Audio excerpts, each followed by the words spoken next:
Lord, praise the Lord, everyone. Praise God, you have made it to the house of the Lord this morning. We're going to sing a song as we warm up before we get into the presence of the Holy Spirit. And if you feel like standing and worshiping with us, you're more than welcome to. But may you be blessed in Jesus' name, amen.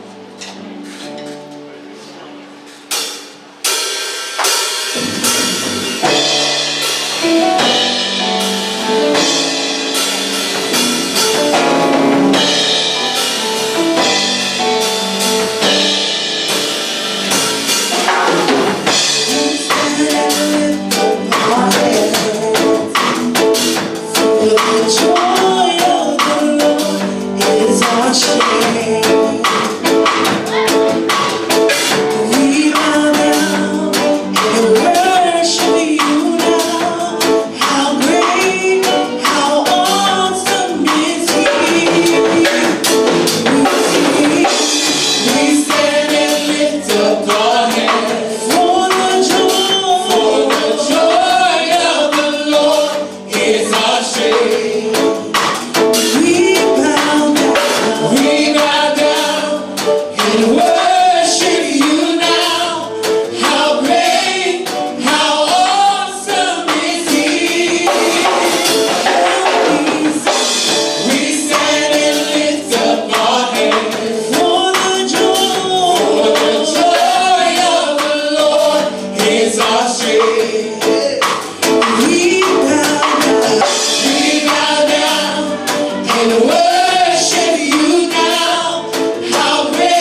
greatly to be praised this morning.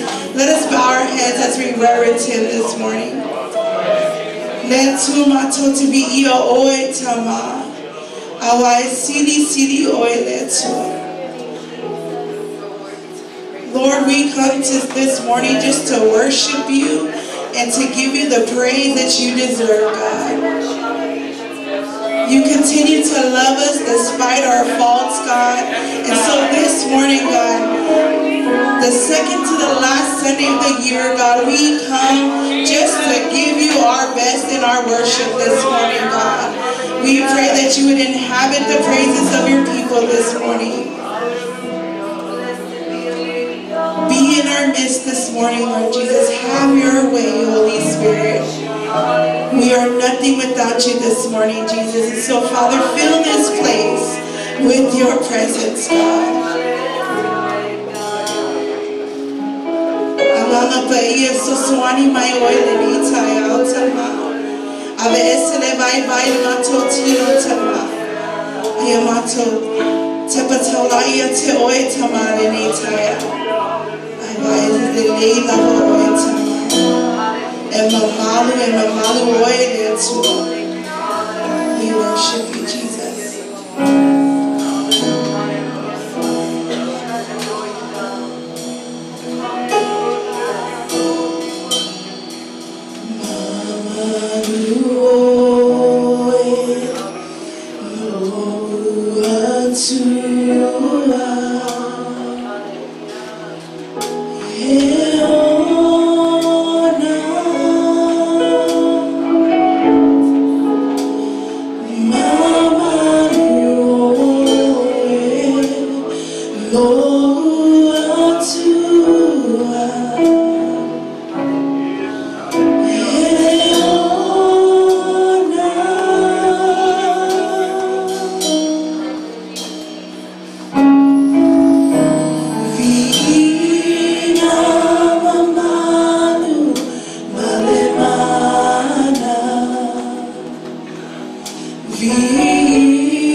Matou te fia langona lo nganga pa ia ni tai au yo matou loto. Sa matou sa ili fo ili nei vai aso. Sa matou mafuta atu ia te oe te ma. E matou te whaftai le tua ni tai au no lo walofa ma lo wanga le lei.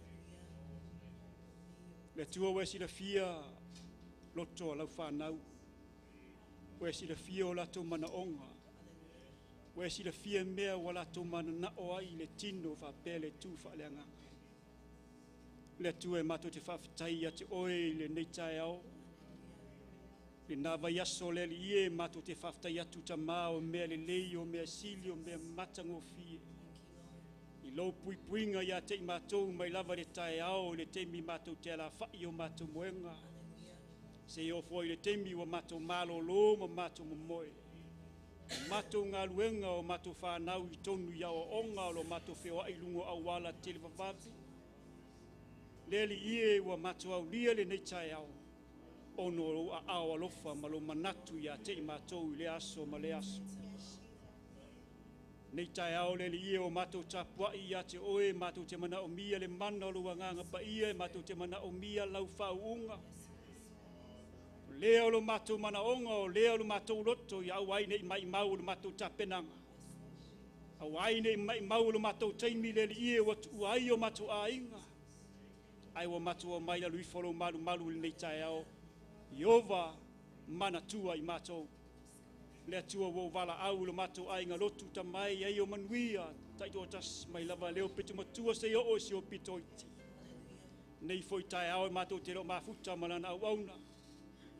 Wala au ila wa fio nei tai au fea lava I ai ila ua manofo alo. Ta mai ua o alofa pui malu ia te ila tau. E fau fo I le ie le vaitau malangona le ie le anga iatu ina atu nuu.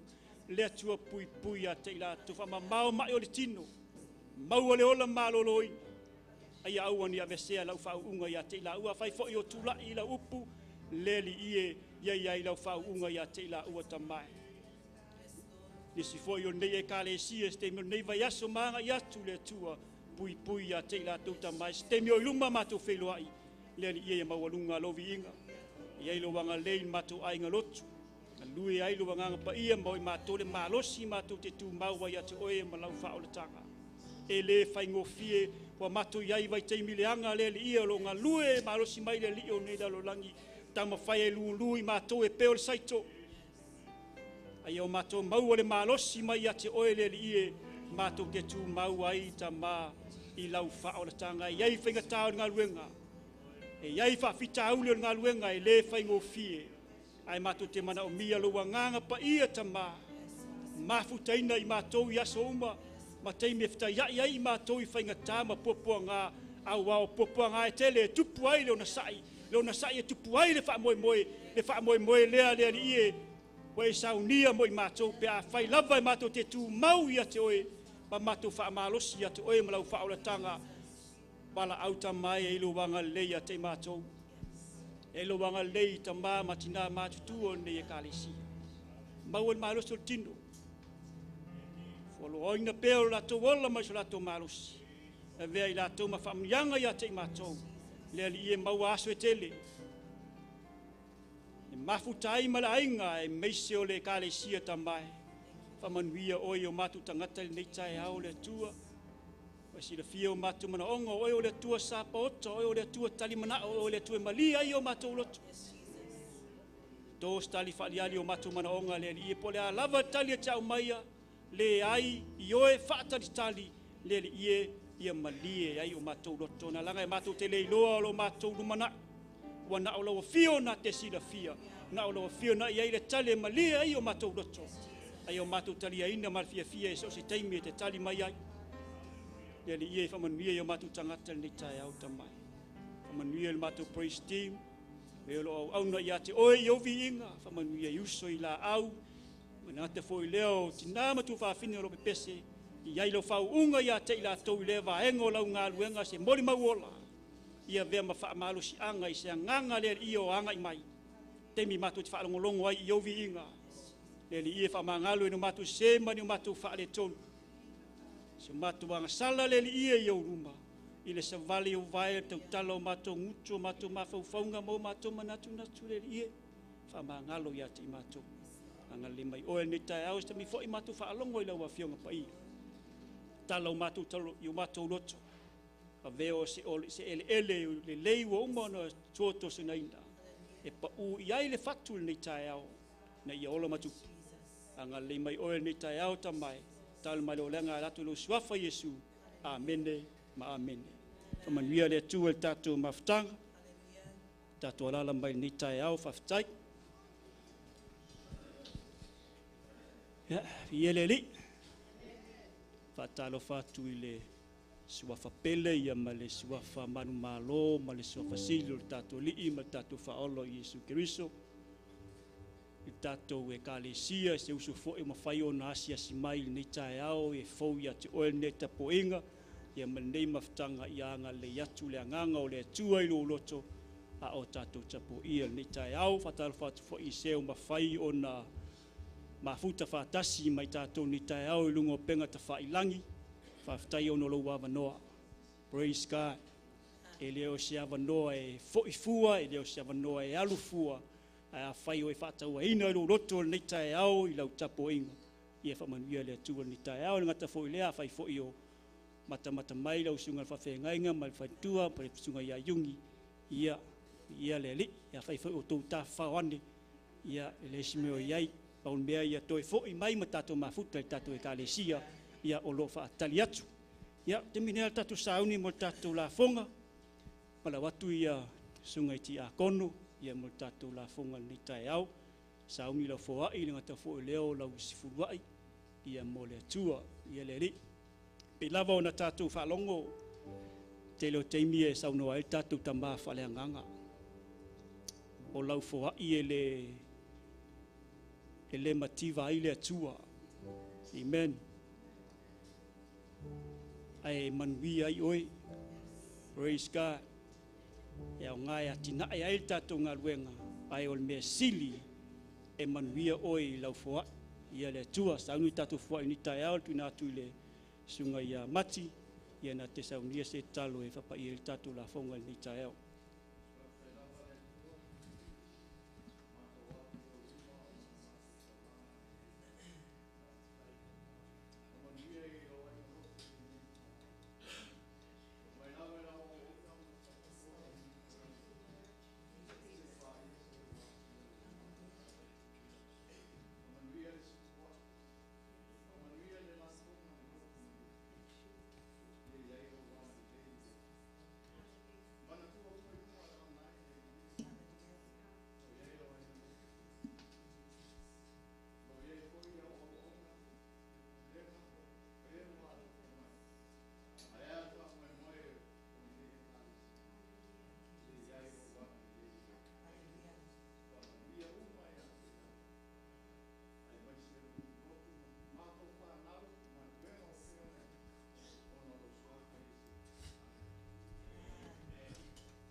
so pati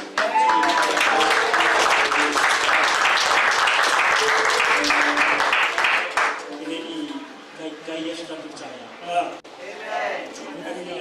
fai ke fiba be alu le fale wa uia nga pala ai wala au wila so kofia o le fiba be alu fale amen ai maneta to tula mai lunga manga ia pese le ngau ka to timpa man mole chapi man vainga ta to tula mai lunga fa mole ia na alu le te fata alo fa se lima e tele ia mafai ai vi ia le tua ave ia se smile men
ia e ui foi aina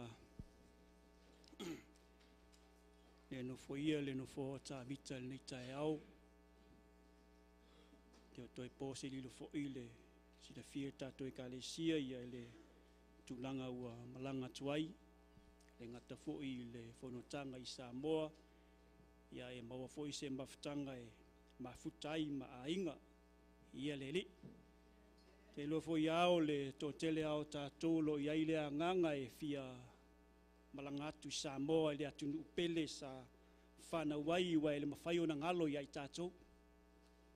O whea lava e alu i ai le Samoa e le mawhai o na ngalo o na lau whanua. E iai le teimi e ngalo ai le pālangi. E ile teimi e ngalo ai le atu nuu ma le atu nuu i lea lanu ma lea lanu. Ai te tonu ale loto ia le loto le Samoa. E iai ale teimi e toi fia fo iai o na lau whanua. Praise God. Tato stalo mo le puipuinga le atua ila na auna ma le whautua le ngatai leo le no foalo. Na leanga e whainga tā tele le atu nei le tau malulu ma le tau vevela. Tele fo iau teimi o tato sila fia ni si fo i o whanau e mai o le tino. Ai e tato stalo i le atua i le lana puipuinga i a te ila tau. Ia iai lana wha malolonga i le ngatai leo le ola maloloina i e wha mamao mai o le tino. O atu o maloloina ia foi mai foi o maloloina. Amen. Tatou te leo fi whaalongo e foi mai mani whaamai mani kouve po le alava. Ai e pia fianga ia te tatou tatou mafuta mana auna stembe o luma mal whautua mal no whaalo. Iau iai lana wha malolonga. Ni foi tai au ia whatalo whatu le tina whaife au ia senida le olo o tu e tatou ngā luenga foi le nei vai teimi ia o malanga atu lana auna. Ia tatou talo mo le tua. Aftai fo i lo mafuta ina mai ni tai au ile i avea le tu ese ina atu o le tatou matua falanganga malana ona ia ma awala e tele sauai ai wo lo ni tai au lo wanganga fa malosi ma lo wanganga tapuai ma lo wanganga fia ile tua o lo sau i mi fa penei men langa o lista ngato le fia ia aru ese lo fa fi au ma wala vanoe moe ai wa maua lava noa e mata ai le TV ai o te luanganga maua lunga o te whapea tuai whaftai tele o no lo teimi ma lo wawa noa ua maua le ni tae au e te sauai le whale o le atua o no lo loto ma lo loto whaamalosi le atua malana ngā ruenga. Ina ne i tele na wā se whamatalanga le ni tae au ia e la tatu o loa i upo le atua ia o fo ilo stangata whaime umi ua na o se au auna, ua na o se tangata whaatau waalava, ia e au auna mo oe nei tae au e a wala ilana. Upo suane lau tusi le mua Samuelu, i lona mata upo e tolu, fia whao ngaina whai upo e mua, se yo oile se fulu. 1 Samuel chapter 3, start reading from verse 1 to verse 10.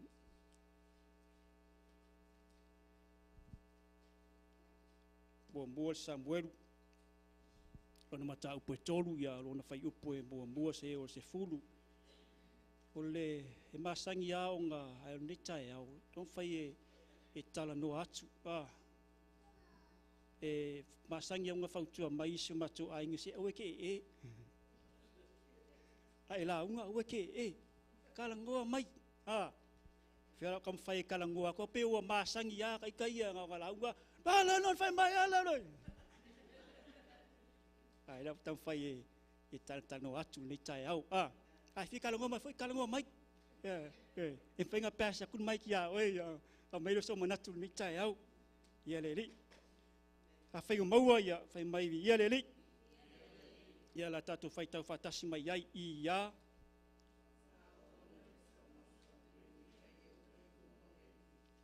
O vala fo'i le a fionga a Iova iona aso. Ua le whaali mai so. O iona aso sa ta oto ai eli lo na moenga. Ua afu o na popongi o na mata. Ua le mawa ai. Ao le tinaia le la mepa le atua. Ua ta oto Samuelu le malu o Iova. O iai le atola aua le atua. Au le o Iova ia Samuelu. Ua tali atu. O au le nei. O na moe atu ai lea o ia Eli. Ua na whai atu ai. O au le nei. Awa na e wala au atu ia tia.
Whamanuia le atua i le whaitawina o lana whionga pa ia nei tae au. Tamā mātou saune mātou te whaalongolongo i lau a whionga. O lau upu e tū maualo na whauwina mai lava i le amatanga. A o le i tuu whaatasia se o mai lava i le teimi watu whaatasia i nei tusi. O lau lava whionga le li e tū maula na whauunga. O wala au i lau a whio, ia whio mai fo ilo wanganga pa ia. Ia momoli o mātou rotol nei tae au. Whaamatala au ili lau a whionga le li e se vaenga e le ia whea i se manatu. Le atua whesoswani mai le nei tae au. Lau au auna le li ia nā tia, ai whetalai oe mo i mātou le nei tae au. Ta māia uman nei lau, e fo i atu ia te oe le vi inga, ai atu mau le whaatau wa ai le tangata o no Yesu. Amene. O le whaiupo e whao i nāo le a maua i aise au tū ia po se manatu mo i tātou le nei tae au. E whaapealo na whaupuina.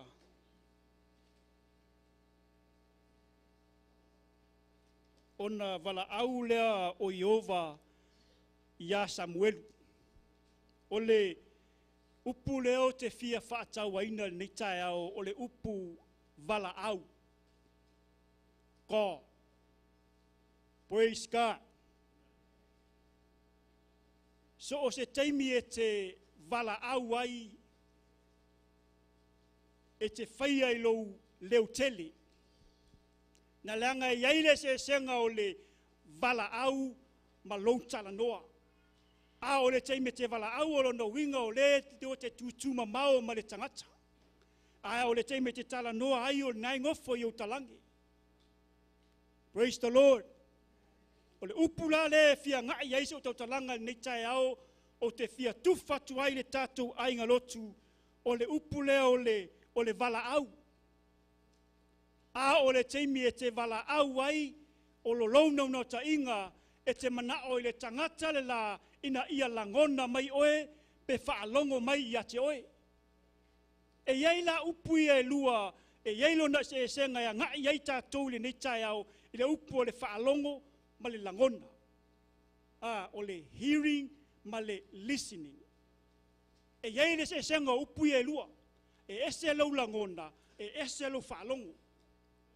A whapeo o leru te tū ma tangata pēr ma le lua futulo na mamao. Ai langona o le ke whaalongo i lunga kalangoa. A ke le o pay attention na ipe ke le o amanga iala nga kalangoa. O le ke whaalongo. O le mea mongi iala e te le o langona na talalai whai. O le ke langonga ai ke le o mana tuaina. La ngai ke langonga. Ai e matua e kule lei ma e whaalongo ai. E makua e langonga maunga kalalai whai. Ia le ri. O loo la na no ta inga nei tae au le tātou e ka le sia. Aua nei a vea oe na o se tangata e langona. Ai a vea oe le nei tae au o se tangata e whaalongolongo. O le tala na tātou whaita wina o se tasi o tala o tātou maasani ai. E fia i aita maiti au o le tamale o Samuelu. O i le tala lea ina ua wala au i ai le atua. Whai mai e a tatonunga o tangata popoto e pe ama le se fulu ma le lua lona matua. Ia le ri. Na langa o le tala na tātou malamalama i lona tina. Na tauto o ia i le atua se tamatane a e au mai ia tau o te toi fua ina atu ia te oe. Tala na tātou malamalama i le tala e Samuelu, whai mai ina ua fua ina i le atua ia le tama ia hana ia Samuelu, mai ona avela ia le hana mai ua ave le fale o le atua e tusa mana na tautonga. E pea lama le o te leiloa e mai pea ma le wha i le lima lona matua na ave ai e hana mai le kana le tama lea i le malu o le atua. Alo iai la le whaitaulanga o eli lona ingoa o ia lea na tausia ina le tama ma tupu te tonu o le malu. Ia le li. O se manatu o te fifa au tuina nei tae ao mo i tātou o le wala aua le atua. The God of God. Ia le li. o le vala au o le atua. I le fai upu mua, i le amatainga, le amatainga o le mata upu lea, i leo si amatainga le lei, i leo si amatanga le lei. Fai mai le fai upu mua, fai mai, ngai ta umenga fai mai ua vala fo i le afionga i ova i ona po. I le o se fa upunga manaia. O te leiloa ia te oe po le aso whalongo. Ia le li, na langa e tato te mana o mia le tua i so se taimi. Tato te mana o mia le tua i taimi uma. Tato te mana o mia le anganga pa io le tua i taimi uma. Tato te mana o mia lana upu le i taimi uma. Awane iei se taimi e vala ai. Awane iei se taimi e motu ai. Ai fai mai le fai upu mua fai mai ua vala fo i la fionga i ova. Ina ua mawai atu i a Mose ma le ainga o Israelu i te tonu o le vao. Na faali le tua i ana perfecta i le faalinga. O na faali la ia le perfecta le faalinga le tua i ona tangata. Ia le ri. Wa tau famaina wa tau nuu i tonu i kanana le nuu na fola ina le tua. Tato i loa ina wa iai le whanaunga Israelu i tonu o le vao na iai le taimi na mui ai. Iai le taimi sa la tau le whawhia whaalongo ai le leo le atua. Ao le tele o taimi e whetalai le tua i ana perfecta, whaali ai le whaalinga, o le perfecta lama o auna le atua, na te molia lo na nuu, o le tele ala o taimi e whalonga tahai whanaunga Israelu, e whetalai le tua i ana perfecta i ona tangata. Rona winga, i vai taimi o Mose, sa iai le atua, le tele sa whetalai le tua i a Mose, le tele o taimi ma le tele o aso. A o tu ua wanoa i airi i a le atua i ona tangata. Praise God. Mai le o mātu la Mose, mai le whanaunga Israelu ua, iai le whanaunga Israelu nua folfolaina, tūla i mai o sua, o le mea lava tasi. Praise the Lord. Ua mata o na wheu talinga o tangata, o awina mai e le atua le au whamasingo, o le mea lava tasi. Tau mawhai perfecta, tau mawhai mori atu la fionga le atua, tau mawhai mori atu lona fina ngalo, ai leo whalongo na tangata. Tusi o whamasino ngai whamatala mai iai whai mai ua whai lava le tangata ia le mea e malie ailo na loto. A o le teime latu ele perfecta ua whetalai mai le atua e le fi whalongo tangata. O le mafuanga lea ua taule ai eise whaalinga. Praise the Lord. Dala ngā whamai whai mai ua vala la fionga le atua aisia na langa ua eise whaalinga. O le upa tuspaia le eise whaalinga e whanol nu. Tato te mana o mia le anganga o le atua, tato te mana o mia le whetalai mai o le atua, ia tei tato. Ia le ri. Amen. Tato te fi whaalongo i lona siufonga. Tato te fi whaalongo i le leo le atua i teimi uma. Praise God. Te leiloa ia te oe ia malo sau le nei tae au, po le ale anganga e te sau ai, pe te sau e te tapuai, pe tau lava na e sau ia lu esi malto a inga, pe ke sau o nga wa e lefia kuka, pe ke sau o nga wa e la lava le mafuanga lai o nga e sau le nei tae au. Aua nei mai maua lo kai me ke sau. Ia le ri, sau ina ia e talia lana upu, sau ina ia e langona le atua. Ia le ri, e aila na i mea e tolu ia, ta ua le tala na tatou whaitauina. A whaia te fia whaalongo i le wala au mai o le atua. Ia mauti noa e oe. O le mea mua ia sao le nofuanga nai te iai. Ia le ri. A e fia whaalongo i le wala au mai o le atua ia te oe le ai ngai o le atua. Ia e mauti noa ia sao no whanga nai te iai. Amen. Ia ku whailo tala e whawhitai lo sauli nei tae au. Wa sao no whanga le ki sauai. Langa e maasangi anga o whalongo sa o karikongu fo i le upulea e le ea se senga o lo maafuka i le whale ma lo ka sauli whale sa. Sa o fia e whenga upu. No kau sa o kua. Kelo foi tai tonu ai tātou ko inga langonga whape ai mai sea kimi ngei kimi le malulu. Yoi. Ile aia se senga o yo ko.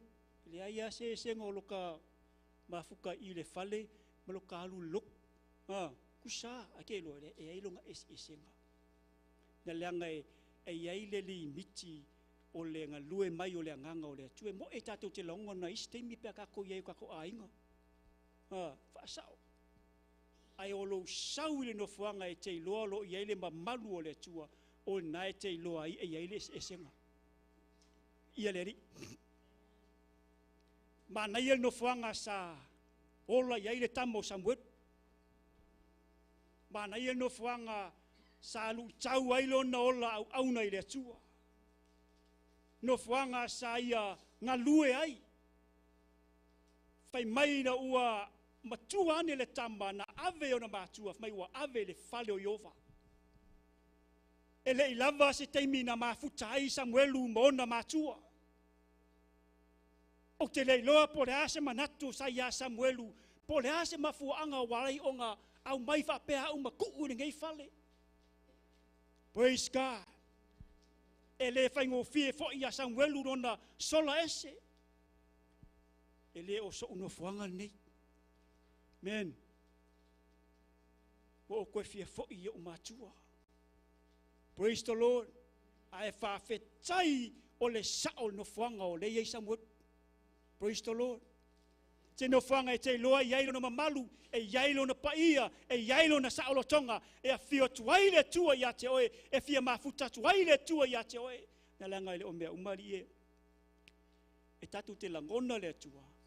Ai le o mea umari tatu te iei langona le tua. Praise God. Ia wai. Ai le falenga o le Facebook a. Paua leo. E mo i fo ia ke pa kongwe molo ke mi ke fai kau e kuspa ia molo ke mi ke mak pa ile kuanga uma pule lo oi ai oro sau le fale o le tua e tu wailu ato tua. Praise God. E sau fo e ke le fialu e ke fia mafuka e ke fia e te sa loto aisia na langa o le te sau i no fanga sau. Yereri me fo ele ala iona tatou vai ngo fie ma tatou la vea ngo fie i tonga fitia ti Apollo maana mai lei na langa si se no fanga e te iai. Ia leli. Tau le whamatala atu ia te oe ia isi no fanga e te loa o no fanga e le te tau ona iai le tangata kerisiano. E le te tau ona iai le oao, e le te tau ona iai le ti akono, e le te tau ona iai le tangata lotu. Ele te tau na iai ni tai o te le te whamatala atu ia oi e no fuanga e te iloa i lau maftanga ma le atua a whai e leo sau no fuanga a wese. I e le li. A whai e leo se no fuanga e te tau ia te oia i ngai a wese. Na langa e tupu ailo vai, e tupu ailo musu, e tupu ailo wita, e tupu ailo ino. Pe asi se no fuanga e te iai. I e le li.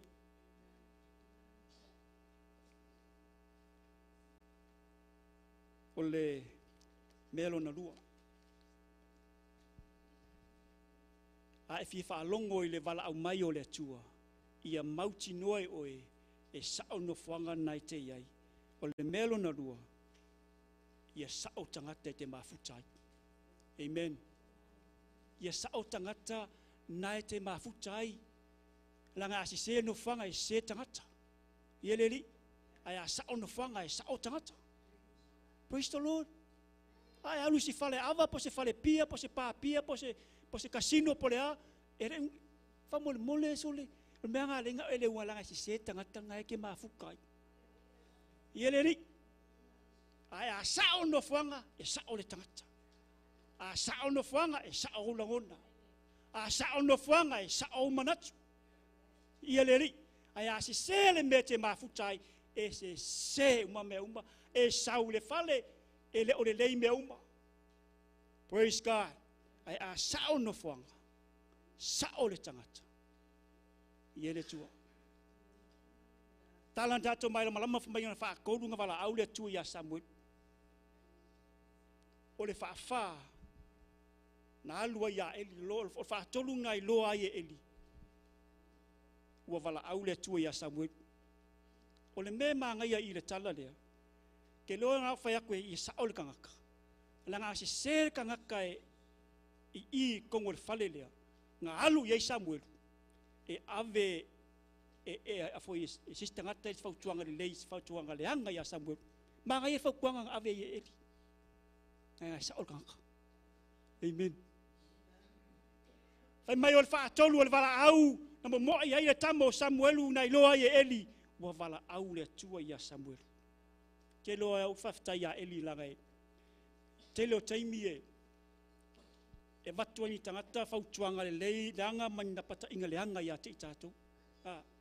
Ai mai se fata ta inga ai mai se pea o le taimi o ka ika le tu lai mai se tofi ma se tulanga mawalunga ka kile manga o ka kia wese ma o lava ka kingo fungofu ila ka ma asalafa. Au nga sau se kangaka ya ka ika le ala solango. Praise the Lord. Ia leli. O le aso langon.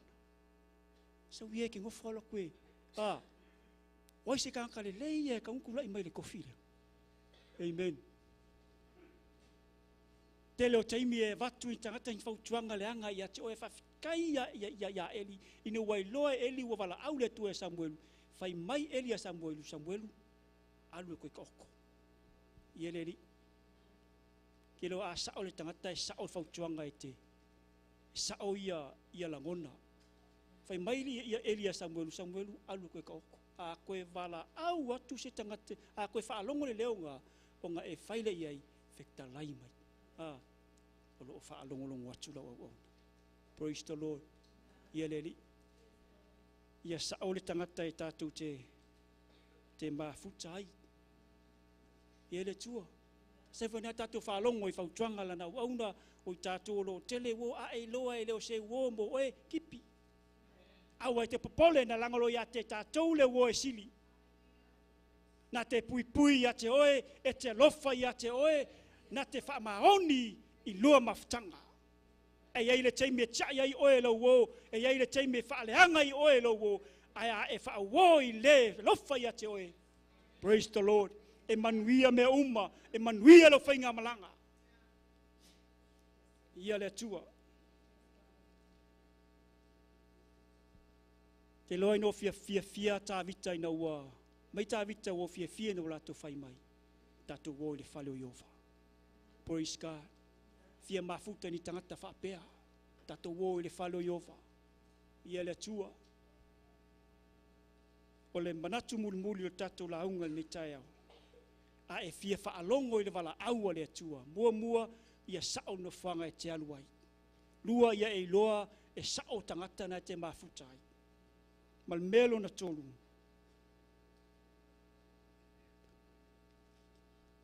Ia sao o winga. Amen. Ia sao o langona. Ia le tua. O le tala na tatou whaita wina. Whai mai a o le tineia le la mepa Iova i le malu. O le la mepa lea i le taimi o le whenga inga tuai. E te tau o na mumu mai le afiafi. Se i o i le tae au. Nga e whai mai e whai upu a o le itineia le la mepa Iova. O le ngaluenga la le tama leo Samuelu. Nga leanga o le la mepa. E ola i le suau. A o ina le aise suau. A o ina pere suau. E mate le la mepa. O le ngaluenga la le tama leo Samuelu. So se teme wa aia tu ai Samuelu a mata ona pele la mepa. Ona toi utu leo le suau. Ina ia toi mumu la mepa. Se i o le tai au. Praise God. Le ai ngai o le atua. E mumu la mepa ono suau. O tātou o le la mepa. E ola oe ono le suau. E ola oe ono le upo le atua. Au noma le suau. E mate le la mepa. Hawa onga Yesu i lunga le maunga whi mai aia o tau le malama o langi o tau. Ia le li, ia mumu pea le la mepa, na langa tatu te mana mia la fionga le atua, tatu te mana mia lo nanganga, e mumu wai la mepa. Whai mai la a o le i tinei le la mepa, o le taito nunga e whapeo se meo le valua po le tolu i le wha i le tai au. Ua sauni Samuelu e toe utu le la mepa ina ia toe o le tae au mai ona alu le o Samuel ua ta oto i lona moenga mana tua foi se fulu lua tausanga. Praise God. E ala i le po atoa e vaai le la mepa i nei mate. A vai atu Samuel ua tau pe la mepa tu ia i suau. Taimi la fa pe ngā i le tonu i le wha i le tae au ua i loa i Samuelu a koe uku i suau o ngā hoola i le tae au fa mai le lupa tuspaia mai ua umba o ngā lea o ngā alu le lo tamale ua ta otu. Ia le li vai o le asa ulangona pe a fa pe o le whaia ngā luenga lea. E te ala mai lava i la fiafi sau le valua po ho mai vai temi ia i le tonu i le wha i vai veao. E lo stemi whenga tae alo i la tau ia e fia usu i le tae au i le tolu i vai veao e hei temi whenga tae e ala i lunga. Po le alama le kakangi o le alarm e alu kakangi umba ala i lama ke moe aisia na langa e lo stemi whenga tae ala i seisi. Ai va aila i ngā luenga Samuel. Va aile la mepa. Whai mai na ua alu skama lewa vai la saungi ka oko. Ai whaalongo lolo deo. Ia leri, ia sao lo winga, sao la wa miu, sao le langona. La tau tuatu si tama i lona vai, i lona ngalue malana ngaluenga. Ai ona whaalongo ina lo le leo, Samuel. Praise God. Whawhetai ia Samuelu sa sao la natali atu le wala au. Ia le ri. Whai mai na tū i lunga Samuelu, o le mānai e le tala le whai wa tū i lunga ua momoe. E le i to mumu, e le i whārii, e le i whea koa ipu, e le i whea koa i ufoa, whai mai na tū i lunga tama ua momoe le wala au. E ui i lona vai, e ui i lona le la vā, a whai mai lupa tu spaia, whai mai na tū i lunga Samuelu ua tamoe ono le wala au. Ia le ri. E le i mui whai, ngāri kau waso ai. Vai mea o leo kwa moe ai wala au mai. Amen. Halu Samuelu. Koe sau foi, koe wala au foi, koe alfa kolu le lei.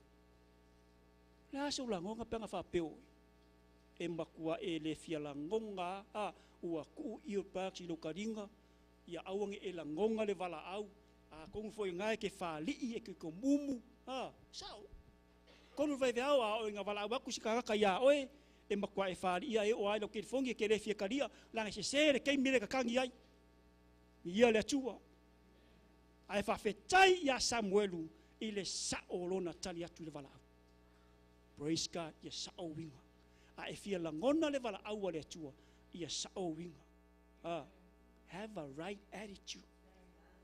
Praise God. Ka kou sa moa langa ala kungu e whaari ingo fie suri ia le ri. Ai po whakako whangangau mai ni kai ka ngō fie. Pua Samoa sole e pele aka. Wale, anga ala kungu e sere whari. Anga roa kere Samoa. Amen. Ia sao binga. Whawhitai le tua ona na wauno sile songa mo i tātou. E hei teimi e misia ia te tātou le wala aua le tua. E ete me misia te tātou lana whau unga. Aisea, na langa si se no fuanga na te no fuai.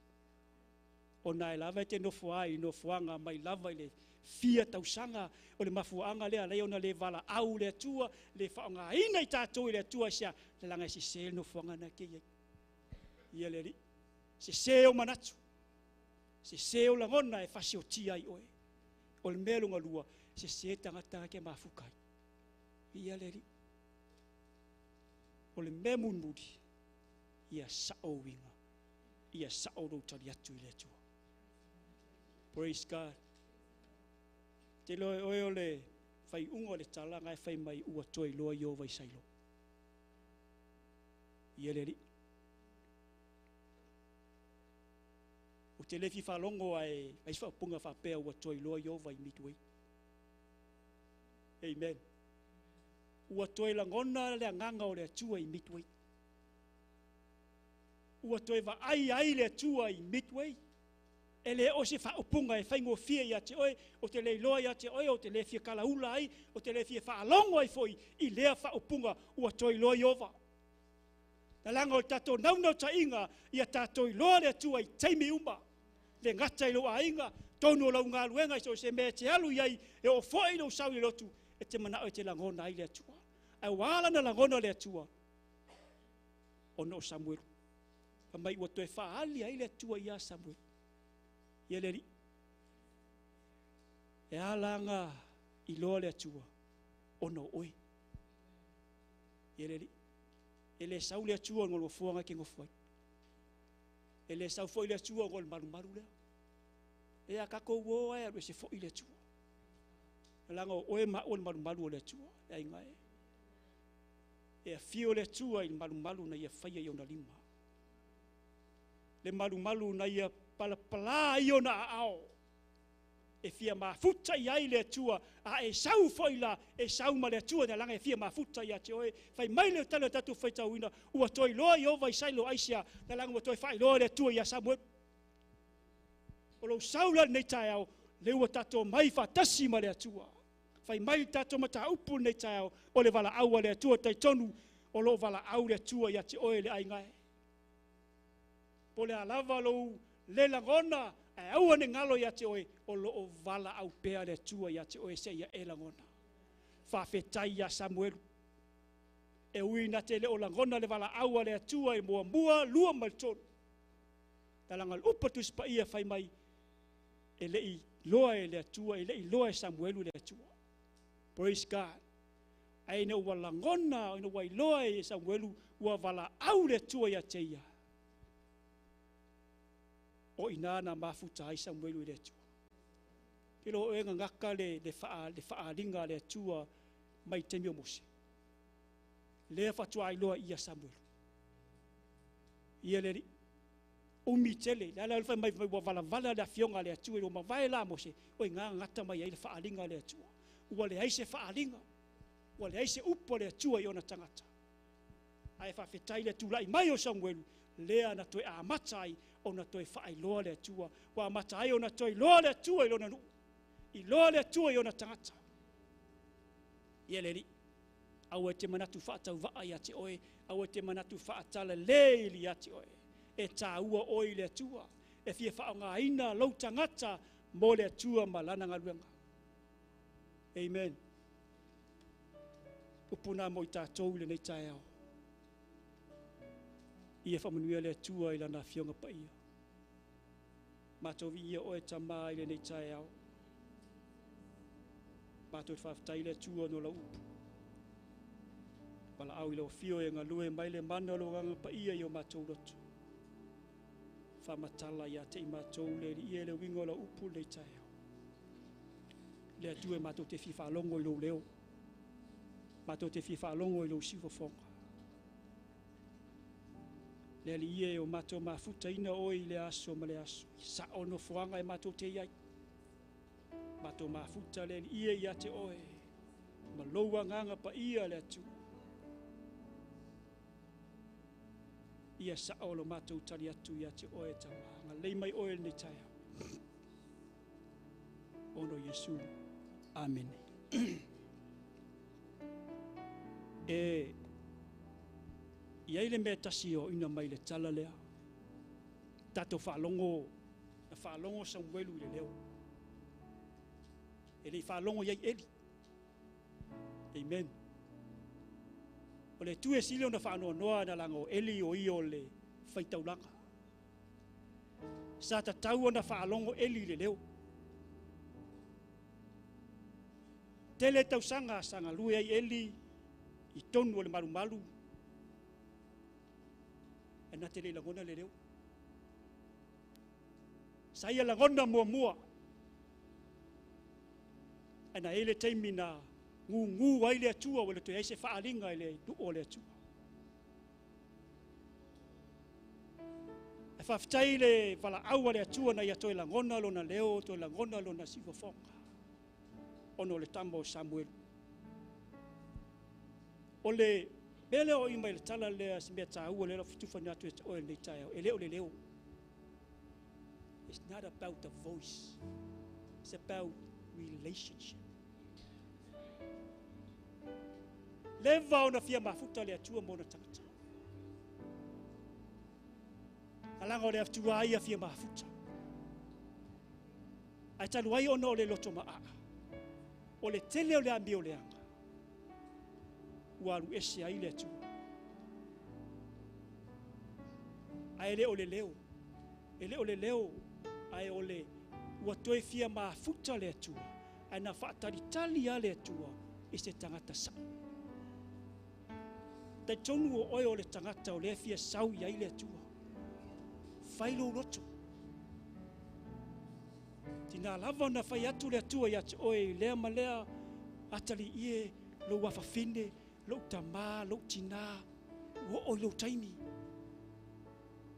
Praise the Lord.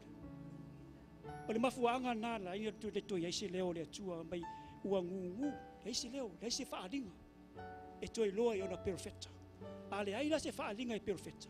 Ele ai foi se sa vali i ona tangata.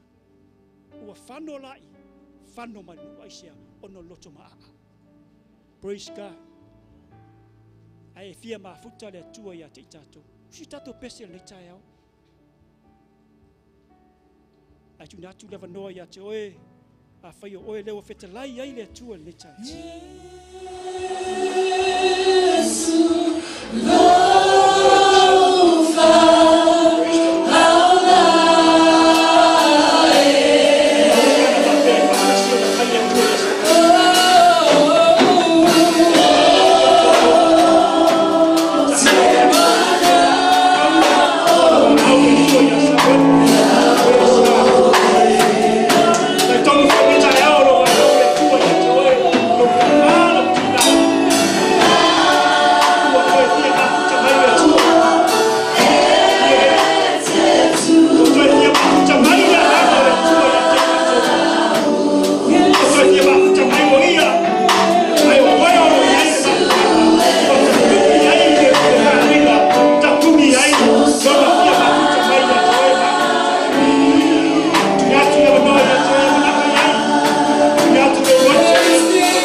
la wa kia wa i. Pela wana tupu e whanau ngai si wa elu wa i lea vasa la tu whi wa i ma la tu whi Fe e o iai le tu. Fe e o e. O lea e me wa i le tu e whetalai mai. Lele i e te mi matou te onge i usika fōna. E te mi matou te onge i la upu. E o matou wala au nei tae ao tama. Ia matou nofo tā penga. Aua e tā ua i matou i ati oe lele i e. Ia matou lagona pēa lo wala au.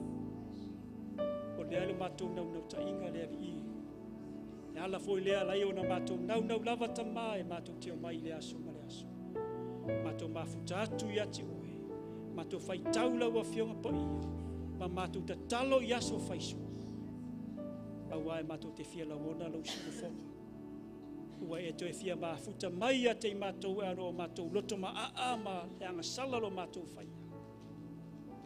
Matou te le langona i oe tama wala au lau a fio. Whamanuia i lau e kalesia. Ia matou o i no fuanga e matou te iloa. O lo o iai lo mamalu. Lo o iai oe le atua. Ia sa o tangata ni matou te mafutai. Mafuta atu ia te oe. Mafuta atu i loa nganga pa iyo. Matou tano atu e te oe wala i lau. Ia sa o matou langona man matou tali atu. So se teimile ni ie te wala au mai. Matou whape atu. Leli ie. Feta lai mai. A o faa longolongo atu lau au na. Anga leil matou mafutanga nea fiafi. Anga leilo ainga lotu. So este mi foi matou ta ape atu leli ie. Mua muli oia te matou toi mafuta na nei. I matou mafutanga muli anga lei mai oe ne tae au no Yesu. And all God's people say, Amen. Ia, whamanuia tele lava le atua le tae au. Me mai statu pati mo le atua. Ia le. La tuna tula vanoa nei le tu vai fea ia sinira su mai sei ko aku uma ia nga ko fai ka folfolanga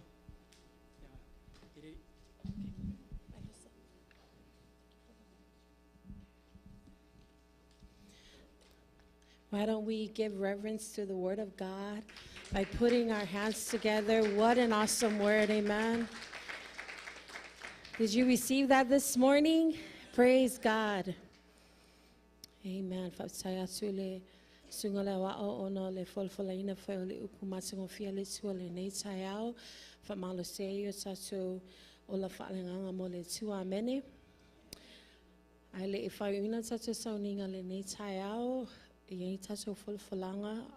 We have a few announcements before we dismiss our service this morning. But before we go to our announcements, we want to say thank you again to our online viewers. Thank you for choosing Midway to be a place of worship virtually this morning. We want to say hello, thank you, and goodbye for now. We'll see you again tonight at 5:30. Amen.